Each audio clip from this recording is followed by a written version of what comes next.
Hey folks, here we are Friday. Thank goodness it's Friday.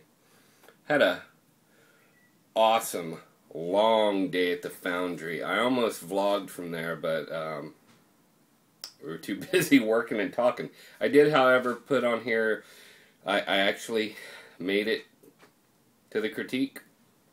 I did it. I was prepared to come in today and be like, hey, I just didn't make it. I don't have time. You know, I didn't have time. Or, no, I didn't have time. I didn't plan my time well. Because that's one of Ryan's pet peeves, is I ran out of time. It's like, well, that's why you plan. But, you know, I guess I was too close to the work to see it for what it was. I had other goals in mind with it, but this is sort of a proof of concept, a working project. Came out pretty well. I posted it up here on Facebook and on YouTube so you can see it. It's my goofy face. It's a little spiral sculpture that it's sort of a proof of concept that is going to become images of the deities Shiva, Ganesha, and Kali. That'll be cool. It was a really good class, though. I mean, we had our critique today, and I had my work.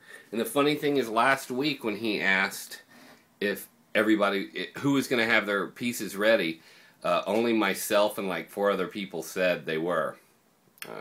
But today, I think all like 20-something people have their pieces ready. That's why it took so long.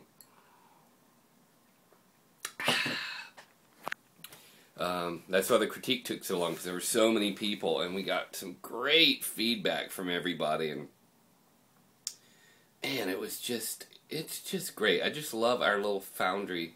It's not really that little community. And then afterwards, I went and spoke to Val Rapps at the Art Gallery, where I'm curating the show, and we did some discussion about getting some artists and the details of drop-off.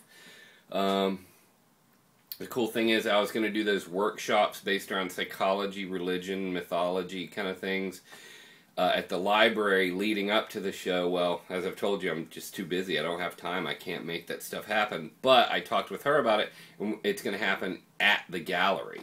So there'll be the opening reception, and then there's going to be little workshops, talks, whatnot, while the show is up. And it sounds like, because she's going out of town, so I'm actually getting the gallery for like 6 weeks versus 4. So this will be the longest show of the year. So folks, submit your stuff. I need people. I need pieces. I need artwork related to mythology. Let's sell some stuff. Let's sell some artwork, you know. Something I wanted to touch on, I'm already at 3 minutes, but the isolation tank. I touch my face a lot, you know. It's partly nervous habit.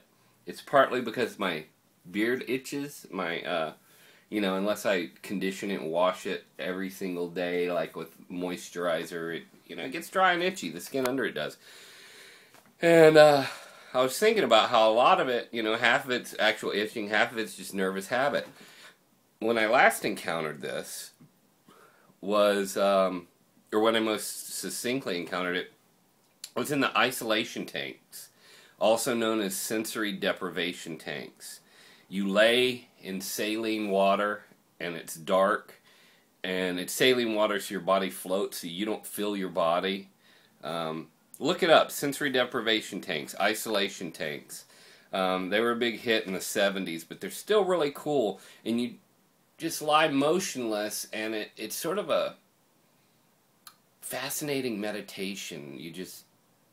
Your body goes away, or that's what I experienced. My body goes away, and I'm just pure consciousness.